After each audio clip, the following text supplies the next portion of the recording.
Trail Australia 100k for 2021. It's a bit Antarctic with the conditions, but get better. We'll just make a good day of it, and whatever happens, happens.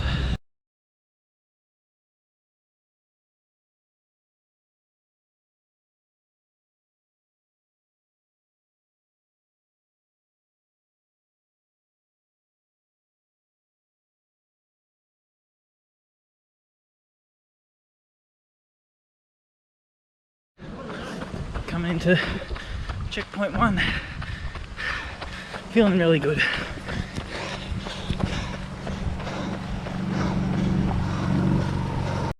We're in and out of there pretty quick. Just got some water, but got some pretty comfortable running for the next 10 kilometres. How's that for a view though? Just amazing. It's worth the price of admission itself.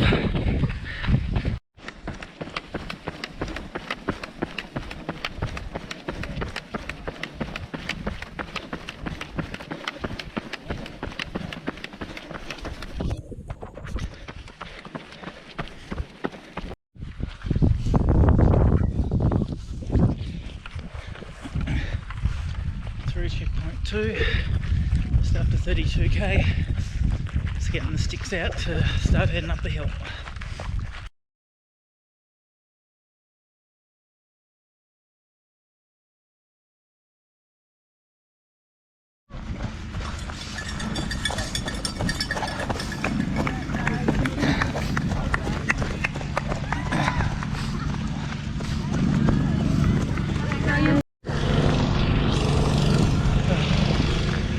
And we're into checkpoint 3.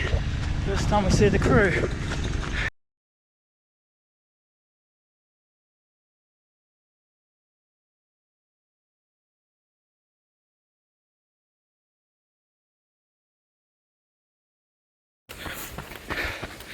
So I've had to switch to the phone because the GoPro was playing silly buggers. So anyway, through checkpoint 3, it's about 46k-ish. Now heading through Megalong Valley back in towards town, up Nellie Stairs, and yeah, to the aquatic centre. Still feeling quite good. Haven't got a whole lot of pain or anything at this point, but I'll keep punching along and let you know how I'm going a bit later when I come into checkpoint 4 around 57 and a bit k. I've just come out of Megalong Valley, up Nellie's Glen, Nellie's Stairs. Shit, they suck. Absolutely suck. We've got about a k-ish to checkpoint 4 at the aquatic centre, and then we've got about a marathon distance to go after that. So we'll keep punting along.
So I'm about to go through 70k, 30 to go.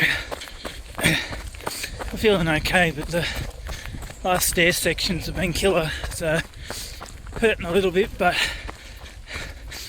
not too bad for the next few kilometres, so we'll keep punching on.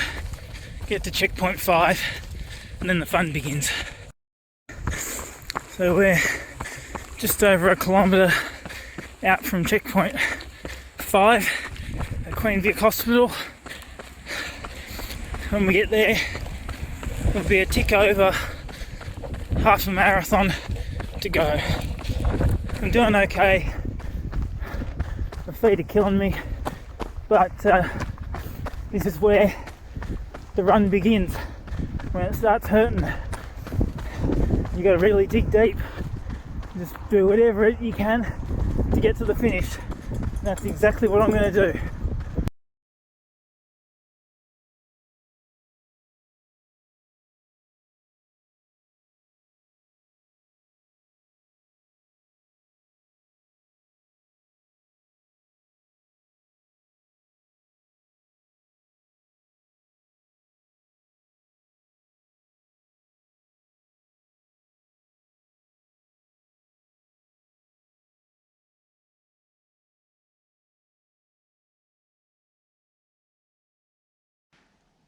A few days post the Ultra Trail Australia 100 kilometre in Katoomba, May 2021, I finished in 14 hours, 33 minutes and 1 second, which was a pretty big personal best. My previous best was 15 hours and 20 minutes, so I was quite happy with how things went on the day and to get a personal best time. We were lucky enough for the event to get the go-ahead for 2021 after a couple of false starts in 2020. So it was good to see athletes from all around Australia and some from New Zealand all come to Katoomba to participate in Ultra Trail Australia. The conditions leading into the day, which was the Saturday 15th of May, were quite good. So it would have been good for the 11 and 22k runners. On the Friday night, just before the event, the temperature dropped quite dramatically, the wind picked up, and on the Saturday morning of the race, it became actually quite cold. The breeze was really cold, and it was a sub-0 degree feel at the start line. So moving on to the race, I was in start group 2, which was 6:27 a.m. start. Took off, and through the first 5k was very comfortable before peeling off and heading down the stairs and along landslide. We were able to maintain a consistent pace and weren't getting held up by any other runners. We were all working together and having a chat along the way with some of the other runners. I was very happy to get past the point that I tore my ankle in 2019 and make my way through comfortably through to checkpoint 1 at Narrowneck at 11.4k in around an hour and 20 minutes or so. From checkpoint 1 through to Taros Ladders, there's not really a whole lot to report. It's basically just open fire trail running. It was quite exposed, so it was cold in parts. The coldest part, I thought, on the whole course was when we got to Taros Ladders itself at 21.5 or so k. Waiting in the queue just before you went down the rocky section to step onto the ladders themselves. That's where it felt like you seriously had your whole body pressed up against a big block of ice. It wasn't overly fun in that section, but we continued on from there. Once we got to the bottom of the ladders, onto some single track for a little bit. Once you've head along a bit of single track, there's a few little switchbacks, ups and downs and that, some stairs, which is a little bit technical but not too bad. You end up back on open fire trail again and pretty cruisy running through to checkpoint 2, which used to be Dunphy's campground at 31.6, but they had extended it this time through an extra half kilometre or so through to a place called Foggy's Knob. So at checkpoint 2, I topped up my bottles and I had a little bit of fruit. I had a chat to a runner I knew for a few seconds there before heading out, getting the poles out and heading towards Iron Pot Ridge. Going up Iron Pot Ridge, which was about a couple of kilometres later, I tucked in behind another runner and we slowly made our way up the hill They had the poles out, I had the poles out, and we had some really economical walking up to the top of Iron Pot Ridge, which felt a lot better than the last time I'd done it. Turned around at the checkpoint and headed down the other side. Coming down the other side of Iron Pot Ridge, there was a lot of really soft dirt, so wasn't overly confident going down that stuff, and there was a few people around me slipping and sliding and falling over and that, but it's not too bad because it's only a relatively small downhill section before you sort of flatten out and go up over another ridge again. There's a couple of water crossings and that, and overall the course was muddy in a lot of sections, especially the single track bits and valleys and that, just from the rain that they'd had a bit earlier in the week. But other than that, it was pretty good, cruisy running through the paddocks, then eventually coming back out onto a fire trail section and following that along into checkpoint 3 at 6 Foot Track, which was the first time that we got to see our crew. So checkpoint 3 was the first time I got to see the crew members, so I changed over my bottles, got some fruit and that into me at the aid station, got some more gels and things like that, and headed out relatively quickly. I think it was a couple of minutes I spent there, back through Megalong Valley and that. Heading out of that checkpoint is really cruisy running through the paddocks and that, and it's actually really calming, if you want to put it that way, sort of heading through the paddock bits, some fire trail before heading towards Nellie's Glen, where it starts to hit a major incline.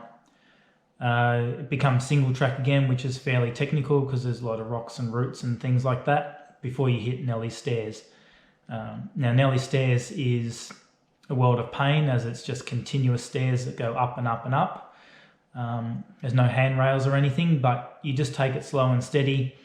You eventually get to where you think is the top, you turn right, you head down and around some stairs, then head up a final climb, not for too long, before turning left and crossing over a sort of roadish section, and it's generally 2 to 3k from there into checkpoint 4 at the aquatic centre. So at the aquatic centre, you're 57 point something odd kilometres. I'd gone just under 7 hours, or maybe a minute or two under 7 hours. I was quite happy where I was at that point in time. Topped up my bottles again, grabbed some more food, sort of recovered for just a little bit, not too much, before heading back out and making our way down the road across a field around the back of a sort of picnicky area and heading back towards Scenic World as sorts, before heading back out the other side of town and bombing down to the bottom of the hill. So once you've bombed back down the other side of the hill towards the waterfall, and that there's a lot of stairs just up and down for really the next 10 kilometers. It's quite tough, but you just try and keep yourself calm, and you take it one step at a time and don't get overly excited, because you can really do damage to your quads in that section if you want to push it too hard. But I had my poles out, which was probably detrimental in some ways, looking back on it, but I went with it, and we had a couple of detours onto road, and then back down onto the trails again, which wasn't overly fun, but they had to do it for some sections that were closed off. And you get a decent run of 1.5 k, 2k into the Fairmont Retreat water point at 69.2k. From there, I just grabbed water and continued on my way, knowing that there wasn't a whole lot of technicality from there through to the next aid station at 78.4k at Queen Vic Hospital. So a couple of ups and down sections again, but got through to 75k. Still felt pretty good. I chatted to a couple of runners along the way, headed down the road section before you turn right, and instead of going along the road section this year, you went along a trail that was parallel to it.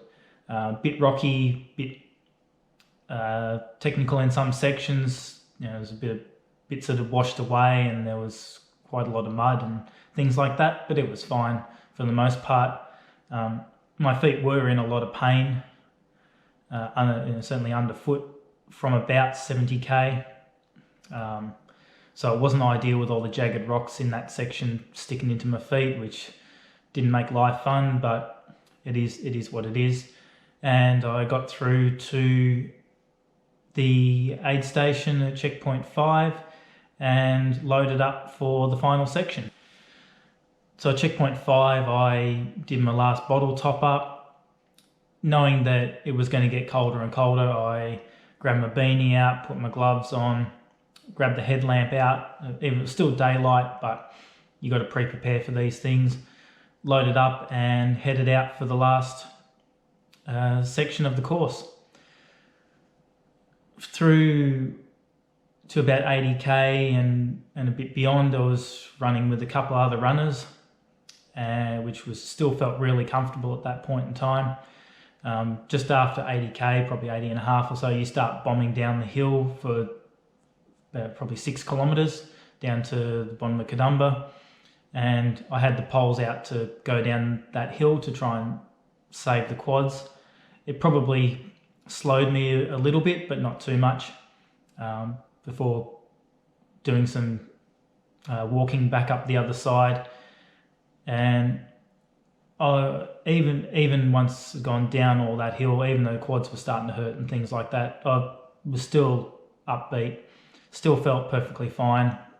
Knew things were starting to go backwards, but was still moving forward, and knew I was still going to have a really good day.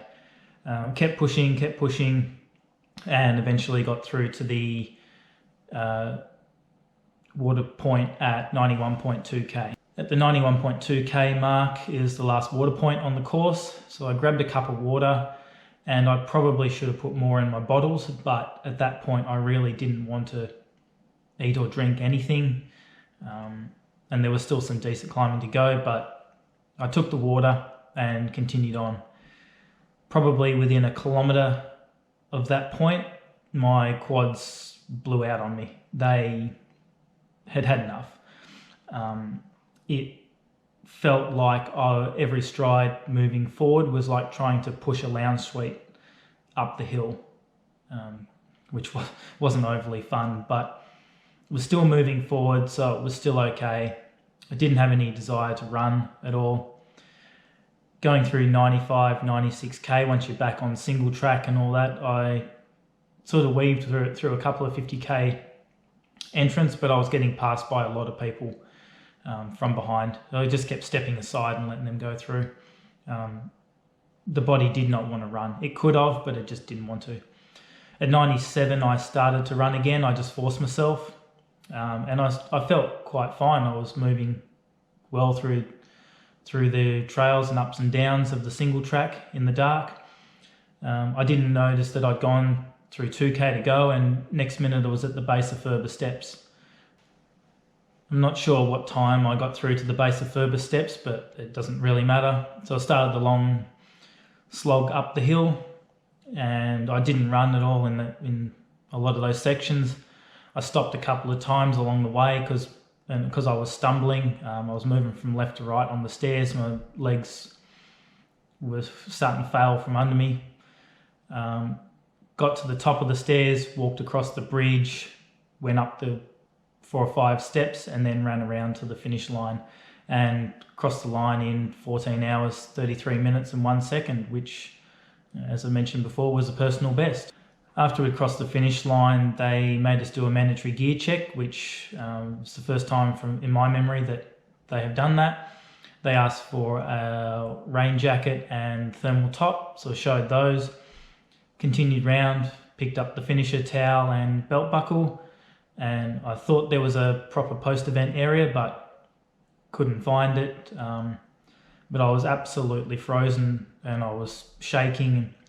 lucky enough, I had a thermal top stuffed in the back of my pack. So I took off my 2 layers that I had on, put that on, but it didn't help. I was trying to sit under a heater.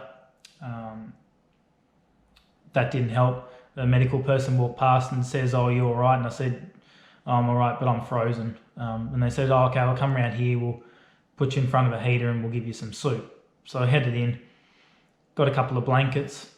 They gave us a bit of soup and all that. So I sat there with quite a few other people in the medical tent, trying to regain some form of consciousness. Was there for a little bit, had a second cup of soup, then decided, okay, I'm going to get up and head off. When I got up, one of the ladies says, "Oh, are you okay?" And I said, "Oh yeah, I'm fine. I'm just going to get myself up and get out of here." And she says, "Oh, okay, because you're starting to turn blue in the face." So it wasn't great, but went outside, got another jacket on, and hopped in the car and headed back to the accommodation. So overall, it's a really good event. I highly recommend it. Doesn't matter whether you're doing the 11, the 22, the 50 or the 100. It's just a really good group of runners all come together for a 4-day running festival in the Blue Mountains, which is a fantastic area. Check out the information, ultratrailaustralia.com.au. Look at the course, look at the photos on Facebook, Instagram. A lot of people posting about their experiences, and it's a really well run event, and should get out there and enjoy it if you're into trail running and events of that like. I will put all this together and put up the video on my Pissweek Running World YouTube channel, as well as a few extra photos and bits and pieces on my Pissweek Running Facebook page, facebook.com/pissweekrunning, if you're interested in following along my running journey. But that's basically my experience from 2021. I'll be back in 2022 to do the 11 and the 22 kilometre events. So a bit of a step down, but it's something I always want to be a part of. It's a fantastic event, and I want to be a part of it in a small way for the following year. So if you've got any questions, comments, whatever, post them or let me know, and I'll happily respond to those. But thanks for watching, and I'll be back in 2022.